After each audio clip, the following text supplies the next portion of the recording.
नमस्कार प्यारे विद्यार्थियों, सरोकार क्लासेज के ऑनलाइन प्लेटफॉर्म पर आप सभी का स्वागत व अभिनंदन।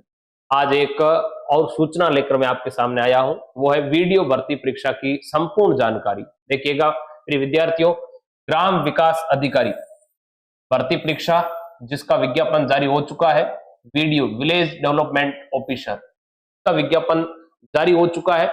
अब देखिएगा इसके फॉर्म कब स्टार्ट हो रहे हैं। सबसे पहले अपन बात करें, फॉर्म भरने शुरू होंगे 19 जून 2025 को, यानी आज ही की तारीख में फॉर्म स्टार्ट हो चुके हैं और इसकी लास्ट डेट है 18 जुलाई 2025। योग्यता सीईटी स्नातक पास, मतलब आपकी ग्रेजुएशन वाली सीईटी, दो सीईटी है, एक 12th पास के बाद है, वो वाली या काम नहीं आएगी। आपको बीए के बाद या बीएससी के बाद जो आपने ग्रेजुएशन कर लिए, उसके बाद में जो आपने सीईटी का एग्जाम दिया है, वो वाली सीईटी आपके यहाँ पर योग्यता के अंदर रखी गई है। यानी सीईटी यानी स्नातक पास आपके होनी चाहिए। टोटल पोस्ट है कितनी, 850। एग्जाम डेट आ चुकी है 31 अगस्त 2025 को आपका ये एग्जाम होगा। ठीक है, उसके बाद में देखिए ये बहुत विशेष एक सूचना है, आप सबको इसका विशेष ध्यान रखना है। वीडियो यानी ग्राम विकास अधिकारी में अब लाइव फोटो कैप्चर करके ही फॉर्म भरना आपको, मतलब एसओजी आपका पूरा ध्यान रखेगी, आपको लाइव फॉर्म भरना है। कहीं एसओजी के रडार में आप फर्जी विद्यार्थी नहीं आए, इसलिए पारदर्शिता के लिए गवर्नमेंट ने ऐसी व्यवस्था की है। तो देखिए विद्यार्थियों, ये जो एग्जाम है वो राजस्थान कर्मचारी चयन बोर्ड करवाएगी, ये आपको विशेष रूप से ध्यान रखना है। और इसके कुल पद कितने, देखिए 850 टोटल पद है, जिसमें से गैर अनुसूचित क्षेत्र के 683 और अनुसूचित क्षेत्र के 167 पदों की संख्या है।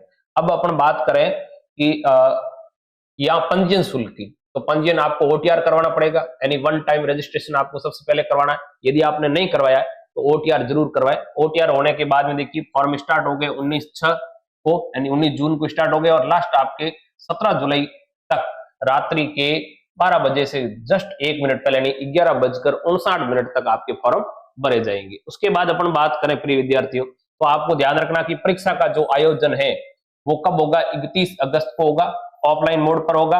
ओएमआर आधारित यानी बहुविकल्पी प्रश्नों के द्वारा इसका एग्जाम लिया जाएगा। और ये एक खास बात है कि इसमें नॉर्मलाइजेशन की प्रक्रिया अपनाई जाएगी। यदि मतलब अलग अलग शिफ्ट में एग्जाम होता है तो नॉर्मलाइजेशन भी सरकार अर्थात कर्मचारी चयन बोर्ड करेगी। ठीक है, नेक्स्ट आपको ध्यान रखना है, प्रवेश पत्र आपके एसएसओ आईडी पर आ जाएंगे और मेल आईडी और व्हाट्सएप मोबाइल नंबर पर आपको सूचना दी जा सकती है।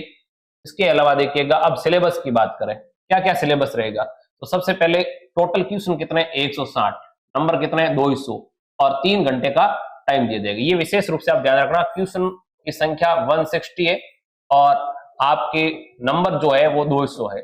और इसके अलावा नेगेटिव मार्किंग की बात करें तो नेगेटिव मार्किंग 1/3 अर्थात 1/3 आपके नेगेटिव मार्किंग है। ये देखो लिखा हुआ पड़ा है, 1/3 अंक नकारात्मक रहेगा। ठीक है, उसके बाद में पाठ्यक्रम पर चर्चा करें तो भाषा ज्ञान के आपके 50 अंक है, उसमें से हिंदी के 30 है और अंग्रेजी के कितने, 20 है। कौन कौन से टॉपिक है ये आप इसके अंदर पीडीएफ में आपके टेलीग्राम चैनल पर डाल दूंगा, आप इसको चेक कर लेना। ध्यान रखना 50 है, 50 में 30 हिंदी और 20 आपकी अंग्रेजी। उसके बाद गणित की अंक बार कितना, 30 है। उसके बाद सामान्य ज्ञान, इसके अंक बार 20 है।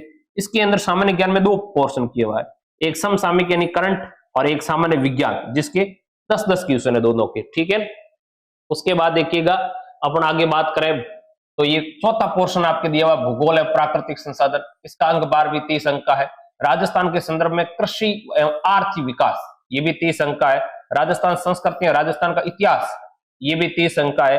और उसके बाद में आप देखिएगा तो यहाँ पर आपके लिखा हुआ बेसिक कंप्यूटर कितने अंक का है, 10 अंक का है। अब इसके बाद में विशेष बातें आपको क्या ध्यान रखनी है कि 5 गोले होंगे, यानी ओमार के अंदर 5 ऑप्शन है। अब 5 ऑप्शन देखिएगा, ABCDE।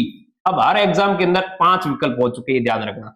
उनमें अभ्यर्थी को केवल एक विकल्प का चयन करना है, नीले बॉल पेन से 11 गोला भरना है और उत्तर पुस्तिका में सही उत्तर दर्शन हेतु ये आपको करना पड़ेगा। अब इसके अंदर विशेष रूप से क्या है, यदि आप देखिए टोटल क्वेश्चनों की संख्या 160 है, 160 के 10% मतलब 16 क्वेश्चन यदि आपने खाली छोड़ दिए अर्थात ई विकल्प नहीं भरा है, यानी जिस प्रश्न का उत्तर आपको नहीं आ रहा है उसमें आपको ई विकल्प भरना, और ई विकल्प आपने यदि 16 प्रश्नों के छोड़ दिए तो आपकी कॉपी चेक नहीं होगी। यदि आपने 15 क्वेश्चन के अंदर ई गोला नहीं भरा है तो आपका 1/3 क्या हो जाएगा, इसका नकारात्मक अंकन और किया जाएगा। ये नकारात्मक अंकन ई ऑप्शन भरने पर है, ध्यान रखना। ई ऑप्शन यदि नहीं भरा तो नकारात्मक अंकन होगा, और पहले वाला जो 1/3 है वो आपके गलत उत्तर होने पर था, ठीक है। इन दोनों बातों में आपको थोड़ा डिफरेंस ध्यान रखना है। अब इसके बाद देखिए, ई ऑप्शन भरने के लिए अतिरिक्त 10 मिनट दिए जाएंगे। जिस अभ्यर्थी द्वारा 10% से अधिक प्रश्नों को किन्हीं 5 गुणों में से 11 नहीं करने पर उसे क्या घोषित किया जा सकता है, अयोग्य, मतलब कॉपी आपकी चेक नहीं होगी, ठीक है।